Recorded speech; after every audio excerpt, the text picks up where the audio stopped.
a máa bẹ̀rẹ̀ láti perimenopause. Kí là ń pè ní perimenopause? Kí dẹ̀ lè ń menopause? Perimenopause from the word peri, ó means around menopause. Perimenopause ó jẹ́ àkókò tí obìnrin ti ń súnmọ́ stage of menopause, tó jẹ́ pé a máa rí gbogbo àwọn symptoms bíi irregular menstrual cycle, bíi hot flashes, bíi reduction in sex urge, sweating, ìgbà míì ara wọ́kàn déédéé máa làágùn. Nǹkan tó dẹ̀ máa ń fa gbogbo àwọn nǹkan yẹn ni pé estrogen àti progesterone tó jẹ́ female hormone tó máa ń control sex ó ti ṣe kí ni, ó ti dínkù. Level tí ara fi ń secrete estrogen àti progesterone level yẹn ti drop. In ló fa ìdí tí kò fi sí nǹkan oṣù, tí nǹkan oṣù fi ń ṣe ṣégeṣége. Perimenopause máa ń wáyé ní age of 45, 47 and above. Ó máa ṣe wà irregular. Bí a tó bá wá ní January ó tún lè bí March kó tún wá, á tún wá bí 2-3 days ó tún lè má wá mọ́. Then àwọn irú àwọn obìnrin bẹ́ẹ̀ yẹn wọ́n máa experience low sex drive. Ẹ jọ̀ọ́ bá mi like kẹ́ love. Urge wọn náà máa reduce. Then wọ́n máa làágùn, òun náà là ń pè ní hot flashes. Ṣóyé wa. Then ó tún máa lead sí vaginal dryness. There will be vaginal dryness. Then the wall of vagina náà máa thin. Then ìyàtọ̀ tí ń bẹ láàrin perimenopause àti menopause ni wípé perimenopause obìnrin sì lè lóyún, nítorí wípé obìnrin tó wà ní perimenopause ó sì ń rí nǹkan oṣù ẹ̀. There is tendency pé oyún sì lè wá. Àmọ́ menopause, báwo ni a ṣe mọ̀ pé obìnrin ti wọ menopause? Tí obìnrin bá ti lè ka 12 months of no period, tó bá ti ka oṣù 12 continuous 12 months tí ò rí nǹkan oṣù rẹ̀, obìnrin yẹn ti wọ menopause nìyẹn. Therefore kò lè ní oyún mọ́ according to science. Torí gbà àwọn ẹlẹ́sìn ó bá tún dé ní ìsìn wọ́n láwọn rí ìyá 75 kan tó lóyún. Science ò lè ṣàlàyé yẹn. Ìyàtọ̀ tí ń bẹ láàrin perimenopause àti menopause nìyẹn. Ẹni tí nǹkan oṣù ẹ̀ bá ṣì ń wá, bóyá ó ti wà níbi age of 48, 49 tí sì ń rí nǹkan oṣù ẹ̀ àmọ́ tí sì ń ṣe ṣégeṣége, tendency sì wà fúnrú ẹni yẹn pé tó bá dóko ó máa ní oyún. Ṣùgbọ́n tó bá ti di pé obìnrin bá ti lè ka oṣù 12 tí ò rí nǹkan oṣù ẹ̀ fún oṣù 12 yẹn, a jẹ́ wípé menopause ti dé nìyẹn. Therefore reproductive ability ti drop, because àwọn hormones tó ń secrete tó ń mú kí obìnrin yí ẹyin, àwọn hormones yẹn ara ò tiẹ̀ secrete ẹ̀ mọ́, kò sí ọ̀jì mọ́, kò sí menstruation náà ti dáwọ́ dúró. Ó là ń pè ní menopause gangan. Symptom of ovulation, a rí pé a ní tí obìnrin bá ti ń ovulate ó máa ní increase in sex urge, ara máa gbóná, ó máa feel tender. Nígbà tí ò sí ovulation mọ́, tí ò sí menstruation mọ́, urge náà, libido obìnrin yẹn náà ti máa ṣe kíni, ó ti máa wálẹ̀. So then ó tún máa, there is also dryness of vagina. All those things are natural. They are natural phenomena tó jẹ́ pé kò sí nǹkan tí obìnrin lè ṣe. Obìnrin máa later experience in life tó bá ti ń bọ́ sí age of 47, 48 and above. A ti sọ pé perimenopause ó sì lè lóyún tí obìnrin bá wà ní perimenopause, bẹ́ẹ̀ tó bá di pé obìnrin bá ti wọ menopause pátápátá, a jẹ́ pé oyún ò lè ṣẹlẹ̀ mọ́. Now the question now is, ṣé obìnrin lè dóko ní age of perimenopause and menopause? The answer is yes. Kò sí èjì náà tí obìnrin ò lè dó oko, kódà kóbìnrin pé 80 or 90 obìnrin sì lè máa dó oko, nítorí wípé kò sí retirement age fún oko dídó fún obìnrin. Obìnrin ò dẹ̀ kí ń dàgbà lójú ọkùnrin rẹ̀, obìnrin ò kí ń dàgbà ní ojú ọkọ rẹ̀. Kò sí bí obìnrin ṣe dàgbà tó, ọkọ rẹ̀ sì máa ṣe kíni, ó sì máa desire rẹ̀. Ṣùgbọ́n ọ̀pọ̀lọpọ̀ àwọn nǹkan tí àwọn èèyàn máa ń encounter tí wọ́n fi máa ń ní bad attitude towards sex, ó ní wípé kíni, ó ní wípé torí mindset àti gbogbo àwọn obstruction tí wọ́n máa ń ní àtàwọn pains tí wọ́n máa ń ní ni wọ́n ṣe máa ń wò wípé àwọn ò ní ìdí ìbálòpọ̀ mọ́, tí ò dẹ̀ yẹ kí ó rí bẹ́ẹ̀. Àkọ́kọ́ ó ní dryness, then we still have obstruction, pain, peeling off of the whole spot ó ní vaginal wall. Then àwọn míì tún máa experience tó yẹ pé tí ọkùnrin bá da àtọ̀ sí wọn lára, wọn á ní ó máa ta àwọn, wípé àtọ̀ yẹn máa dàbí ata. Kì í ṣe pé àtọ̀ yẹn ló ní ata, vaginal wall obìnrin yẹn ló ti bó. Ṣé mọ̀ nígbà tí dryness ti wà, nǹkan tó ti dry, tí mechanical work of the penis yẹn bó ṣe ń lọ tó ń bọ̀ yẹn á rí wípé nǹkan tí ó wà friendly sí okó mọ́ tí vaginal wall yẹn ò wà friendly sí okó mọ́ definitely ẹ má gbàgbé pé sperm ó contain magnesium, calcium, potassium, sodium, gbogbo àwọn salt àwọn nǹkan yẹn àwọn nutrients yẹn ló wà nínú sperm. So tí sperm bá máa jáde sí ara vaginal wall irú yẹn kò sí bí ó ṣe ní ta obìnrin bí ìgbà téèyàn bá da ata sí ojú egbò ni, nítorí wípé the vaginal wall ó ti fẹ́ almost peel off. Then tó tún máa ń characterize perimenopause àti menopause ó ní the wrinkling of vaginal wall.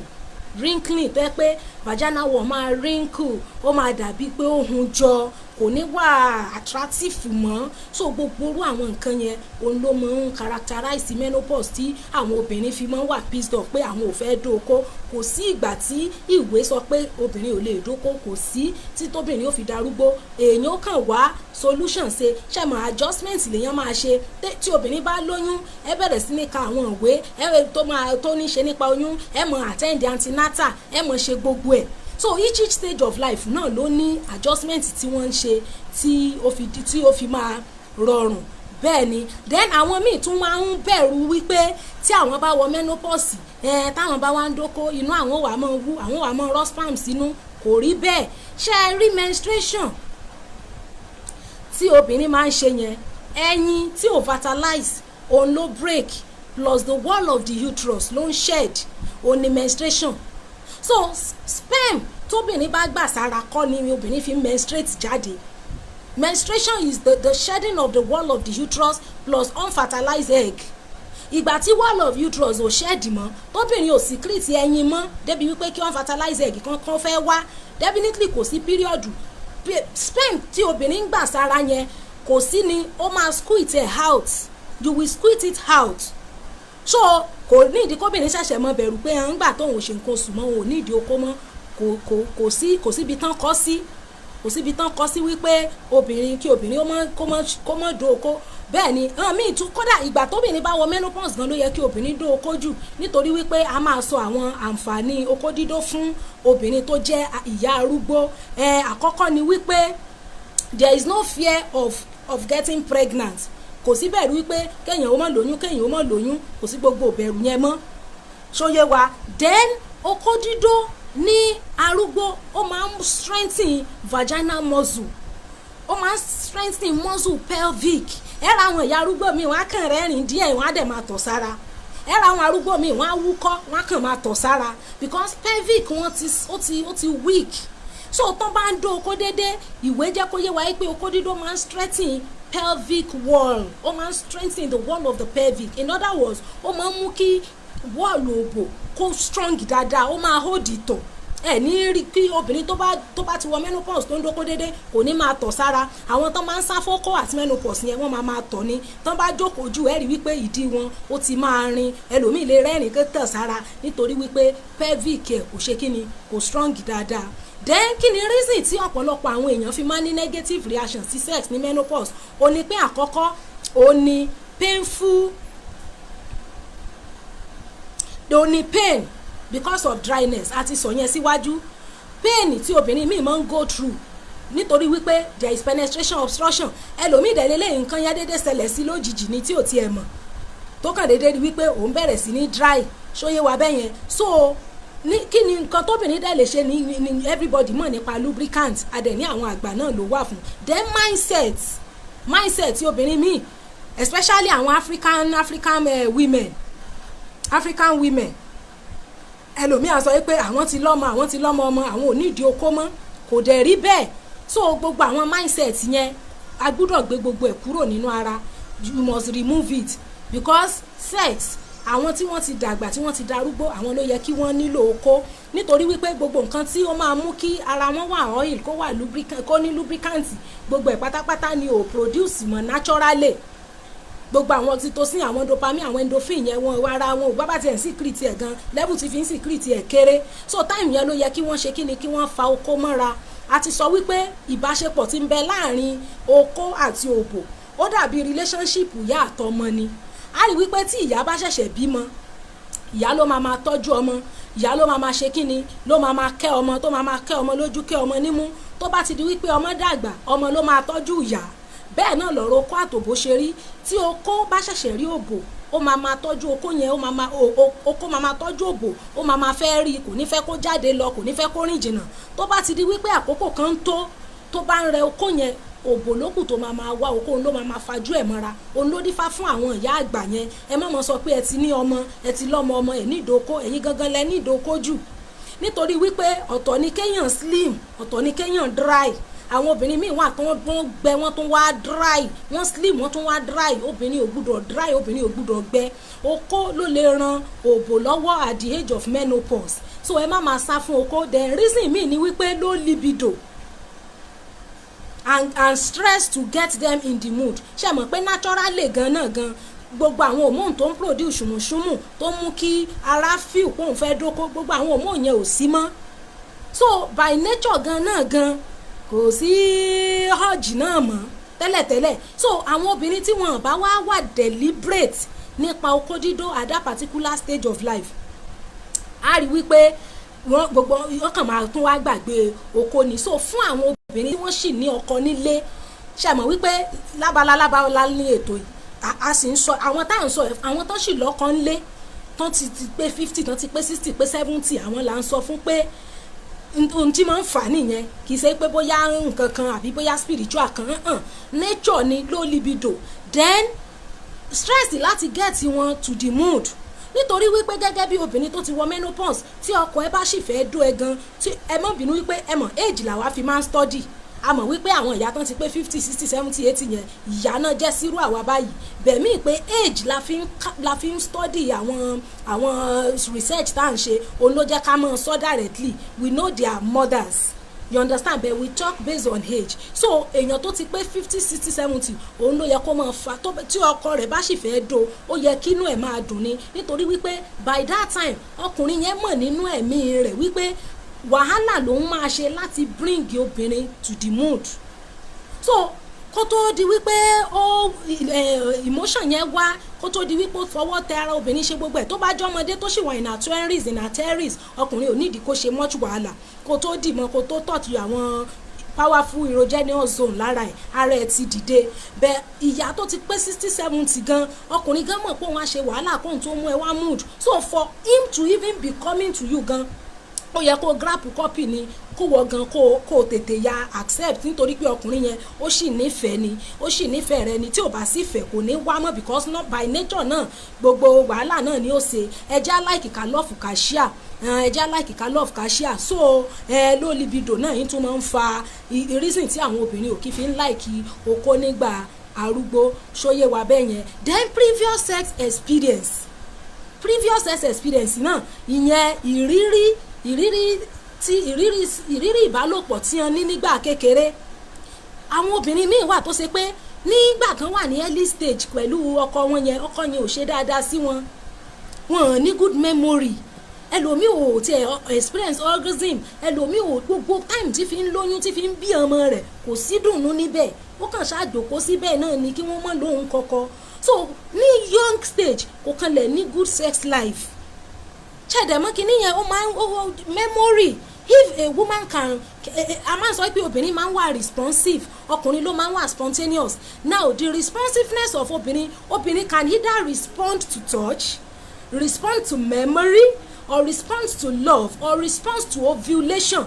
Tí obìnrin bá ovulate, even celibate, èèyàn tó jẹ́ celibate gan tó bá ovulate, ìwọ náà máa feel pé you have urge.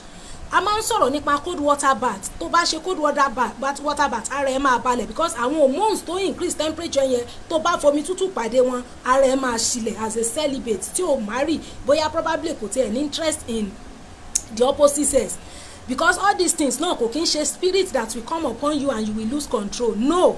Àmọ́ gbogbo àwọn nǹkan yẹn ni obìnrin máa ń respond sí, tára obìnrin fi máa ń fẹ́ move. Àwọn ọkùnrin náà máa ń wà spontaneous.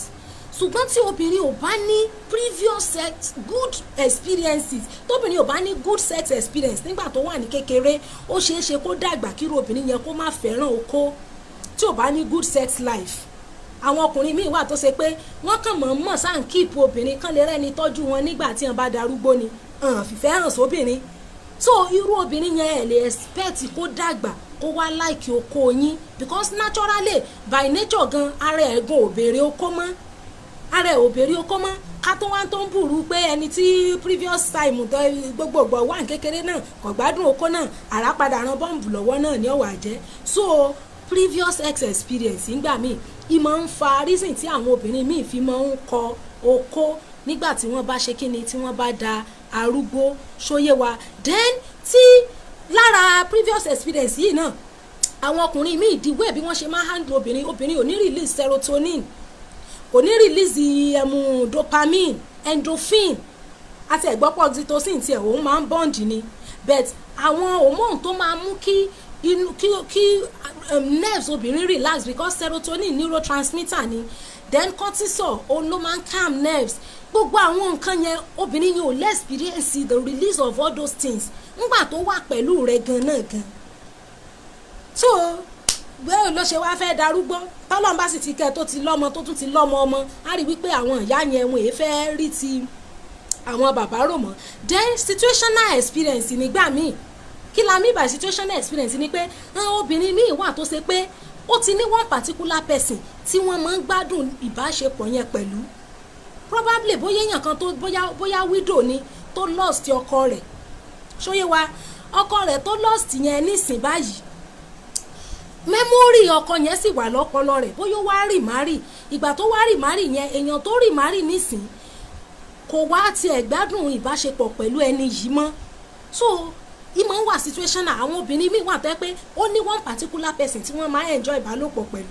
tẹ́ pé kò sí bí wọ́n ṣe remarry tó tí ọkọ tó remarry wọn yẹn kò sí bó ṣe nífẹ̀ẹ́ wọn bó ṣe ṣe pẹ̀lú wọn tó they won't enjoy coitus wọn ní enjoy ìbálòpọ̀ pẹ̀lú rẹ̀ ọkàn wọn sì máa lọ sọ́dọ̀ ẹni tí wọ́n marry tẹ́lẹ̀ bóyá tí wọ́n lost ẹ̀ tán wá remarry yẹn so ó máa ń wà situational so irú ẹni yẹn bá wá dàgbà tó wá darúgbó kó tó darúgbó gan ni ó ti mọ kọ́kọ́ lòbó rẹ̀ ó ti mọ kọ́kọ́ yóò sọ fún yóò mọ lóhùn òdó oko so gbogbo irú àwọn nǹkan yẹn ni máa ń fà á tí ó fi dàbí wípé àwọn arúgbó yẹn wọn ì fẹ́ràn oko kì í ṣe wípé bóyá òfin kan de arúgbó láti dó oko arúgbó ló yẹ kó dóko jù torí sisi tí ò bá dóko sisi sì máa skewed ó máa squid sisi sì máa ṣe kíni ó máa release ó máa wet even tóbìnrin ò bá fọwọ́ kan ọkùnrin rí tó yẹ pé virgin ni ó máa tó bá bóyá òun ovulate nísìnyí tàbí maybe nature kan dé you can just get wet even without a man touching you bí àwọn ọkùnrin náà ṣe máa experience wet dream bèèyàn tó ti darúgbó lé ní gbogbo yẹn mọ́ by nature okó nìkan ló lè fún vaginal wall wọn ní lubricant tó dẹ̀ lè jẹ́ kó wà healthy apart from pé sperm ó máa ń fún okó ní ó máa ń fún vaginal wall ní lubricant ó tún máa ń jẹ́ kó wà healthy ó máa lè bladder ẹ̀ á lè strong ò ní kàn máa tọ̀ sára ṣóyé wa so okó dídó ṣe pàtàkì fún àwọn arúgbó nítorí ó tún máa energize muscle wọn so à ń sọ̀rọ̀ nípa àwọn nǹkan tó máa ń wà situational tí àwọn obìnrin tí wọ́n fi máa ń sá fún okó then a sọ̀rọ̀ nípa pé àwọn míì ní one particular person tí wọ́n enjoy okó pẹ̀lú tó hàn bá rí ẹni yẹn sà kódà kẹ́ni yìí kó ṣò wọn nífẹ̀ẹ́ jù bẹ́ẹ̀ lọ they will still not want to stay with the person ṣóyé wa then mythical belief myth àwọn history tí ó true myth gbọ́ alámọ̀ nǹkan tó ń jẹ́ myth things that are not real that àwọn made believe things ṣóyé wa then àwọn belief kọ̀ọ̀kan tí tó jẹ́ wrong belief tí àwọn èèyàn máa ń ní láti sá fún okó ní menopause ó ní wípé ẹlòmíì belief pé okó dídó ó máa mú kí inú òun wú pé sperm á wá rọ sínú òun gbogbo àwọn nǹkan yẹn irọ́ ni gbogbo ẹ̀ reason tí ó fi máa ń dàbí pé bóyá àwọn tí wọ́n ti wọ menopause tí wọ́n tún wá ń dóko pé ikùn wọn wú ṣe mọ̀ pé àwọn sex hormone yìí a sọ pé wọ́n máa ń wà probiotic in other words wọ́n máa help in digestion wọ́n máa aid digestion sísì tí àwọn hormone yẹn tí level tí body fi ń secrete wọ́n ti low there is all the tendency pé oúnjẹ tí èèyàn bá jẹ ó máa stay sínú pẹ́ kéèyàn tó lọ sí toilet ìní máa ń fà tí àwọn míì máa ń ní constipation rí ìyá mi tí ó mọ ní ọ̀rí lágbájá ọ̀rí bó ṣe ń wú tó ń wú bíi búrẹ́dì ìgbà tó ṣe pé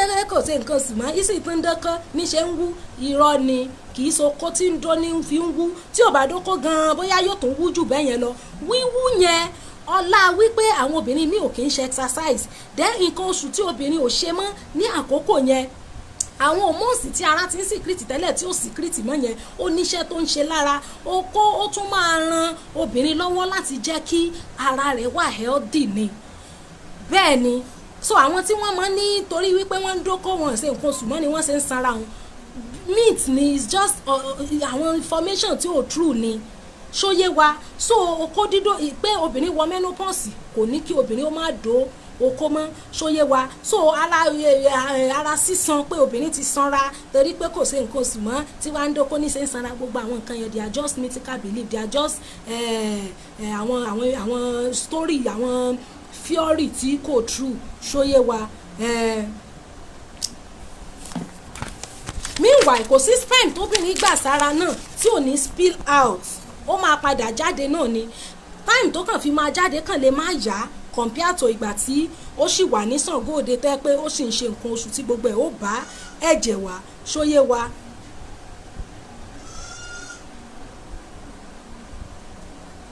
then àwọn míì tún believe pé àwọn máa ní store up of sperm nínú ara gbogbo nǹkan yẹn they are just mythical belief that are not real ṣóyé wa bẹ́ẹ̀ yẹn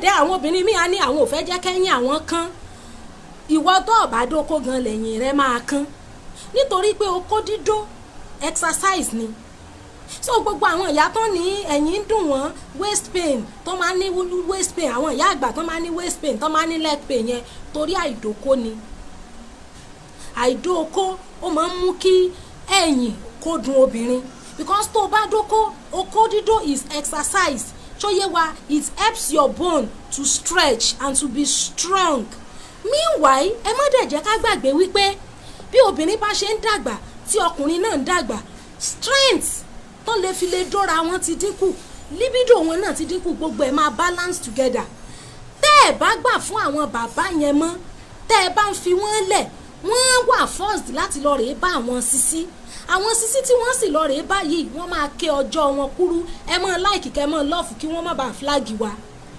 ẹ já love ká share ká love ká like okó tí bẹ́ẹ̀ ṣe gbára lẹ̀ fún wọn mọ́ yẹn is natural calcium thank you Alhaja Rafiat natural calcium ni a sì ń bọ̀ ń bẹ̀ lórí oúnjẹ tó yẹ kéèyàn máa jẹ ní téèyàn bá ti ń darúgbó oúnjẹ tó contain calcium wà ń bẹ̀ gẹ́gẹ́ bí Alhaja Rafiat ti sọ oúnjẹ tó ní calcium lára ó wà nínú nǹkan tí ó yẹ kí obìnrin máa jẹ a sì máa sọ̀rọ̀ débẹ̀ but gẹ́gẹ́ bó ṣe sọ natural calcium ó ní ó máa ń mú kí calcium ló máa help bone ó máa help egungun so tó bá dóokó gẹ́gẹ́ bí arúgbó wàá ní strength gbogbo àwọn rọ́ọ̀bù tó ń kó para tán ní ẹsẹ̀ ń ro wọn ẹlòmíì arúgbó mi ò ní lè dìde kó máa dóokó meanwhile ní ọ̀pọ̀lọpọ̀ ìgbà gan bàbá yẹn wọn need much strength wọn kì í ṣe rigorous sex no need nígbà míì bàbá kan ní láti just rest and sleep ni kì í ṣe wípé bóyá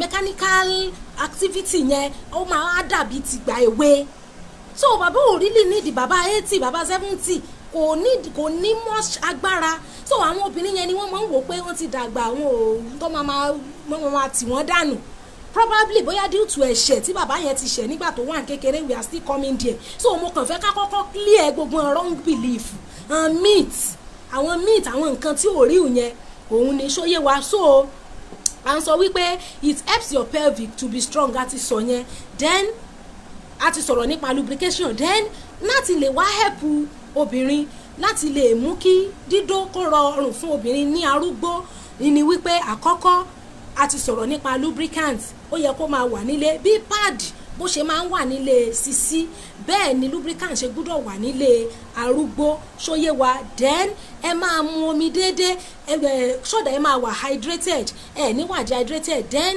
àwọn lubricant à ń sọ yìí we have chemical base we have oil base but water base is the best most of our water based lubricants yẹn wọ́n máa ń wà edible whereby èèyàn lè fi sí ẹnu then wọ́n ní ẹ máa jẹ àwọn èso eat fruit that contain vitamin D vitamin C the likes of apple banana yogurt pineapple àwọn yẹn máa ṣe kí ni wọ́n máa jẹ́ kí vagina kó remain healthy. bẹ́ẹ̀ reason tí àwọn èèyàn kì í fi ń ṣàwọn kí ni àwọn ìwà ìbìkítà àwọn nonchalant behaviour pé mo ti bímọ mo ti lọ́mọ ọmọ mo ti bímọ mo ti bí ọmọ mi ti ń bímọ ìní ìdè okó mọ́ is just a belief.